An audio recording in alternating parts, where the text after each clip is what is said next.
ஏலே ரமேஷ், வா உட்காரு.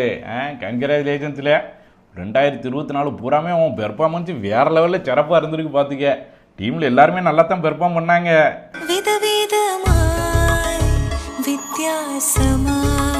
கிளையண்ட்டு ஜான் ஜெனிஃபர்லாம் உன் பெர்ஃபார்மன்ஸை பார்த்து ரொம்ப ஹாப்பிடே. சொல்ல போனால் நம்ம ஹெச்ஆர் வேதவள்ளி மேனேஜ்மெண்ட்டு எல்லாருமே உனக்கு தான் அதிக ஐ கொடுக்கணும்னு ஆசைப்படுதாங்கன்னு பார்த்துக்கிங்க. நம்ம கம்பெனியோட பெர்ஃபார்மன்ஸ் கூட சிறப்பாக தான் இருந்திருக்கு. ஆனால் மார்க்கெட் கண்டிஷனோட பெர்ஃபார்மன்ஸ் எடுத்து அதில் நம்ம கம்பெனியோட பெர்ஃபார்மன்ஸை போட்டு வர கோஎஃபிஷியன்ட்டு கூட உன்னோட பெர்ஃபார்மன்ஸை எடுத்து ஒரு கிராப்புக்குள்ளே பிளாட் பண்ணோம்னு வச்சுக்கிங்க, உனக்கு வந்திருக்க ஐக்கு 1.4%.